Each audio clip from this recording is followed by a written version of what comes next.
얇은 창호지 문 밖으로 수십 명의 거친 숨소리가 들려옵니다. 방 안은 눈을 뜨기 힘들 정도로 지독하고 매캐한 향연기로 가득 차 있고 등줄기에서는 식은땀이 비 오듯 쏟아져 내리고 있죠. 그때 문 밖에서 가늘지만 날카로운 목소리가 밤의 정막을 찢고 들어옵니다. 전하, 옥체를 보존하시어 절대 그 기운을 밖으로 흘려보내시면 아니 되옵니다. 가장 내밀하고 평화로워야 할 침실에서 한나라의 절대 군주가 이토록 처절하게 누군가의 지시를 받으며 식은땀을 흘려야 했던 이유가 도대체 무엇이었을까요? 자, 이제 저와 함께 500년 전 화려한 궁궐 깊은 곳에 자리한 가장 은밀하고도 잔혹한 그 방으로 시간 여행을 떠나보겠습니다. 상상해 보세요. 당신은 지금 조선시대 한가운데 수많은 촛불이 일렁이는 왕의 침전 한가운데에 서 있습니다. 방 안의 공기는 무겁고 끈적거립니다. 코끝을 찌르는 짙은 사약 냄새가 숨을 쉴 때마다 폐부 깊숙이 스며들고 어디선가 타들어가는 희귀한 향료의 연기가 방 안을 뿌옇게 채우고 있습니다. 짐승의 분비물과 고래의 몸속에서 꺼냈다는 그 귀한 향료들이 타들어가는 냄새는 결코 향기롭지 않습니다. 오히려 머리가 어지러울 정도로 독하고 비릿하죠. 하지만 이 방의 주인인 왕은 그 매캐한 연기를 피하지 않고 깊게 들이마셔야만 합니다. 이 냄새가 바닥까지 떨어져 버린 자신의 기운을 억지로라도 끌어올려줄 유일한 동아줄이라고 믿고 있기 때문입니다. 우리는 흔히 텔레비전 사극을 보며 왕의 밤을 무척이나 화려하고 낭만적인 것으로 상상하곤 합니다. 아름다운 여인들과 밤새도록 술잔을 기울이며 달콤한 시간을 보냈을 거라고 생각하죠. 하지만 현실은 그 상상과는 완전히 아주 끔찍할 정도로 달랐습니다. 왕에게 침실은 휴식의 공간이 아니었습니다. 그곳은 후계자를 만들어내야 한다는 거대한 국가적 임무를 수행하는 숨막히는 작업장이자 자신의 생명력을 담보로 내놓고 벌이는 치열한 전쟁터였습니다. 문 밖의 상황을 한번 살펴볼까요? 얇은 종이문 하나를 사이에 두고 늙은 상궁들과 수십 명의 나인들이 귀를 쫑긋 세운 채 엎드려 있습니다. 그들 뒤로는 조선 최고라 불리는 어이들이 초조한 얼굴로 서성이고 있죠. 방 안에서 작은 기척이라도 들릴 때마다 그들의 어깨가 움찔거립니다. 왕은 이 모든 시선과 청각이 자신을 향해 있다는 것을 너무나도 잘 알고 있습니다.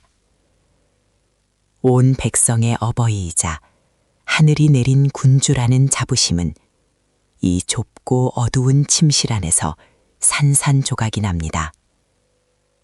그저 대를 잇기 위한 도구로 전락해버린 것 같은 깊은 수치심과 외로움이 왕의 가슴을 무겁게 짓눌렀을 것입니다.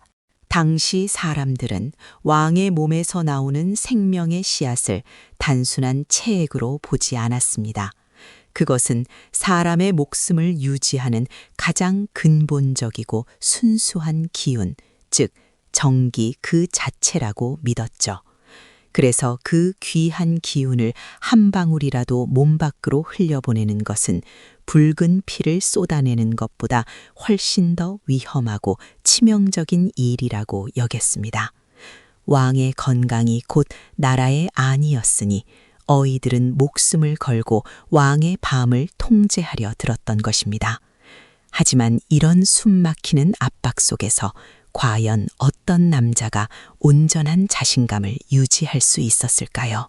왕의 식탁 위로 올라오는 음식들만 보아도 그들이 얼마나 절박했는지 알 수 있습니다. 화려한 수라상 한 구석에는 늘 기괴한 재료들로 만든 음식들이 놓여 있었습니다.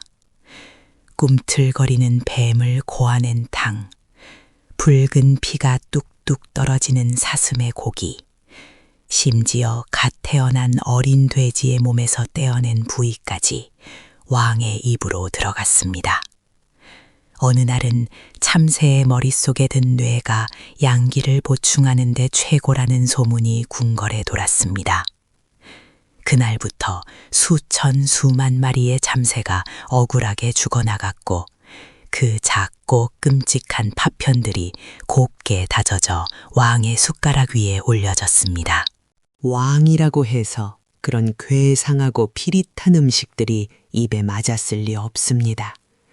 씹을 때마다 헛구역질이 올라오고 미간이 찌푸려졌겠죠. 하지만 억지로 삼켜야만 했습니다. 바지 속에서 점점 차갑게 식어가는 자신의 남성성을 어떻게든 되살려야 한다는 공포감이 그 모든 역겨움을 억누르게 만들었으니까요. 나는 이 나라의 왕이다. 내가 무너지면 모든 것이 끝난다. 그런 강박관념이 매일 밤 왕의 식도를 타고 넘어갔을 것입니다. 하지만 진짜 충격적인 이야기는 아직 시작조차 하지 않았습니다. 조선 왕실을 발칵 뒤집어 놓았던 전설의 물건이 하나 있었습니다. 북쪽의 차갑고 거친 바다에 사는 물개의 은밀한 부위를 잘라 말린 것인데 사람들은 그것을 바다에서 온 신령스러운 물건이라 불렀습니다. 수컷 물개 한 마리가 수백 마리의 암컷을 거느리며 한 달 내내 짝짓기만 한다는 이야기가 전해지면서 궁궐의 모든 사람들은 그 엄청난 기운에 광적으로 집착하기 시작했습니다. 상상해 보십시오. 함경도의 매서운 눈보라 속에서 덜덜 떨며 바다로 나가는 관리들의 모습을요. 그들은 오직 왕에게 바칠 그 물건을 구하기 위해 거친 파도와 싸우며 목숨을 걸었습니다. 당시 그 물건 하나의 가격은 지금 우리가 사는 화려하고 거대한 집 한 채 값과 맞먹을 정도로 어마어마했습니다.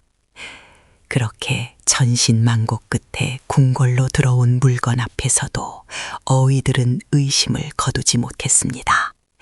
가짜가 너무 많았기 때문이죠. 그들이 진짜를 구별해내기 위해 벌인 실험은 정말 기괴하기 짝이 없었습니다. 하얗게 눈이 쌓인 차가운 겨울 궁궐의 마당. 어이들은 조심스럽게 상자를 열어 그 말린 부위를 눈더미 위로 툭 던졌습니다. 그리고는 숨을 죽인 채 그 주변을 빙 둘러싸고 지켜보았죠. 그들만의 믿음에 따르면 진짜로 뜨거운 양기를 품고 있는 물건이라면 그 주변의 차가운 눈을 순식간에 녹여버릴 것이라 생각했던 겁니다. 왕은 멀리 떨어진 누각에 서서 그 우스꽝스럽고도 처절한 광경을 가만히 내려다보았습니다. 차가운 바람이 얼굴을 때렸지만 그의 마음속에는 더 지독한 한기가 스며들었을 것입니다. 저 말라 비틀어진 짐승의 살점에 내 자존심과 나라의 미래를 걸어야 하다니 이 얼마나 비참하고 허망한 일인가. 주먹을 꽉 쥔 왕의 손끝이 파르르 떨렸을지도 모릅니다. 하지만 음식이나 약재에 의존하는 것은 그래도 견딜만한 수준이었습니다. 밤에 장막이 완전히 내려앉고 마침내 왕이 여인과 함께 자리에 누웠을 때 진짜 비극이 시작되었습니다. 어휘들은 왕에게 생명의 기운을 온전히 보존하면서도 후사를 볼 수 있다는 아주 은밀하고도 기괴한 기술을 전수했습니다. 그 기술의 이름은 전기를 뇌로 돌려보낸다는 뜻을 가지고 있었죠. 그 방식은 차마 입에 담기 힘들 정도로 적나라하고 고통스러운 것이었습니다. 가장 결정적이고 뜨거운 순간, 끓어오르는 기운이 몸 밖으로 터져나가려는 바로 그 찰나에 왕은 스스로 자신의 몸 아래쪽 특정한 혈자리를 손가락으로 짐승처럼 꽉 눌러 막아야 했습니다. 밖으로 분출되어야 할 뜨거운 생명력이 물리적인 압박에 막혀 갈 곳을 잃고 멈칫하는 그 순간의 고통을 상상해 보실 수 있나요? 어이들은 그렇게 밖으로 나가지 못한 기운이 몸의 안쪽을 타고 위로 올라가 뇌를 맑게 하고 수명을 영원히 늘려줄 것이라고 굳게 믿고 있었습니다. 이 기록을 처음 마주했을 때 저는 정말 한동안 멍하니 앉아 있었습니다.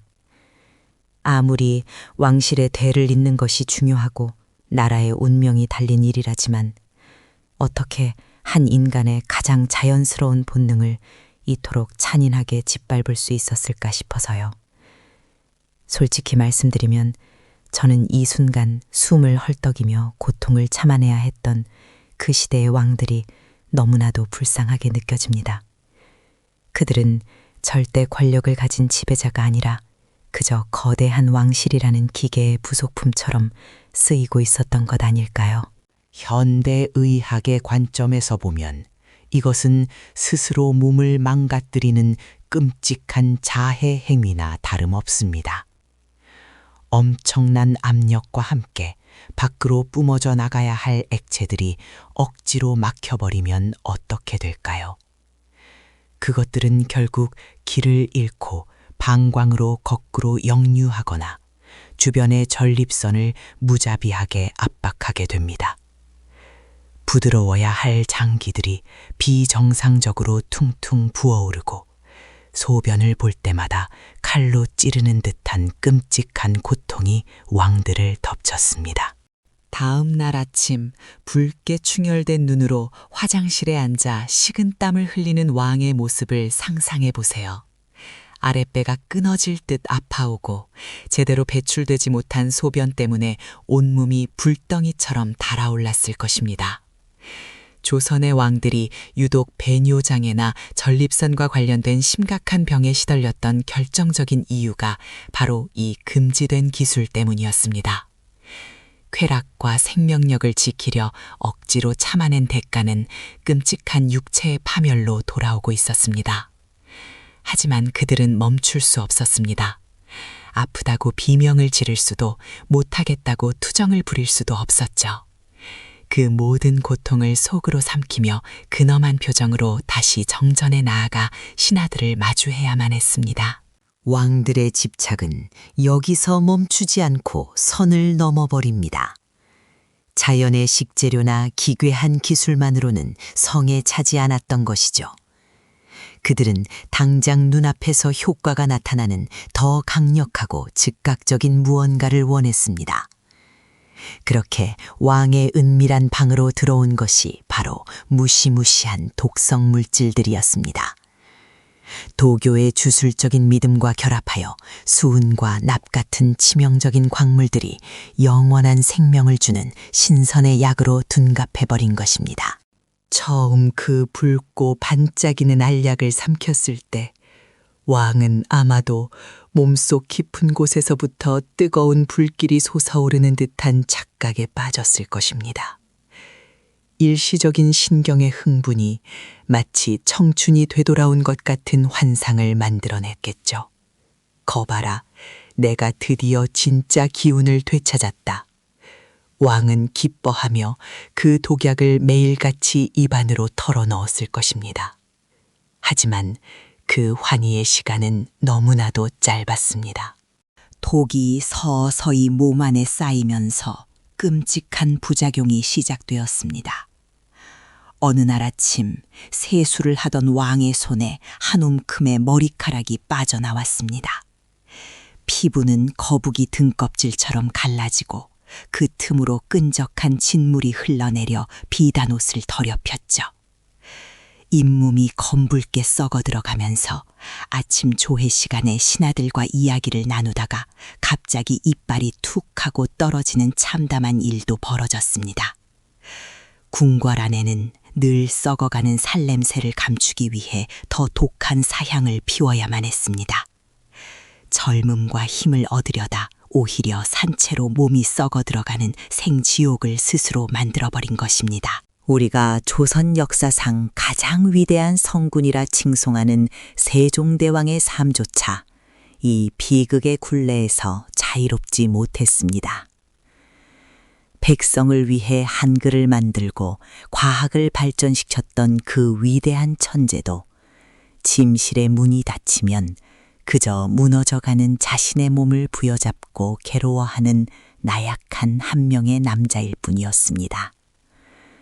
고기 위주의 기름진 식사를 고집하고 끊임없이 후궁들을 들였던 그는 말년에 끔찍한 병마와 싸워야 했습니다. 눈이 멀어가는 고통 속에서 물을 마셔도 끝없이 목이 타들어가는 소갈증에 시달렸고 남모를 은밀한 부위의 병변 때문에 밤새도록 끙끙 앓아야 했습니다. 만백성의 존경을 받던 철인조차 육체의 쇠락 앞에서는 끝없는 두려움과 절망을 느껴야 했던 것입니다. 조선 최고의 권력을 쥐고 세상에서 가장 귀하다는 약재를 산더미처럼 쌓아두고 먹었던 왕들. 그들을 보살피기 위해 수십 명의 천재적인 의원들이 밤낮으로 머리를 맞대었던 조선 왕실. 하지만 놀랍게도 그들의 평균 수명은 고작 47살에 불과했습니다. 제대로 된 밥 한 끼 먹기 힘들었던 평범한 백성들보다도 훨씬 짧은 생을 살다 간 것입니다. 도대체 왜 그랬을까요? 무엇이 그들의 숨통을 그토록 빨리 끊어놓았을까요? 그 범인은 바로 넘쳐 흐르는 과잉과 강박이었습니다. 쉬지 않고 씨앗을 퍼뜨려야 한다는 거대한 압박감이 왕의 정신을 병들게 했고 억지로 기운을 끌어올리기 위해 쏟아부은 수많은 약재들이 왕의 장기들을 지치고 썩게 만들었습니다. 순리대로 흘러가야 할 몸의 흐름을 억지로 틀어막은 오만함이 결국 그들의 숨통을 조이고 만 것입니다. 밤의 지배자가 되려던 그 처절한 몸부림이 역설적으로 자신들의 생명을 가장 빠르게 갉아먹는 독이 되었다는 사실이 참으로 서늘하게 다가옵니다. 시간 여행을 마치고 500년 전의 그 어둡고 매캐한 방에서 빠져나와 다시 지금의 현실로 돌아와 봅니다. 여러분은 어떠신가요?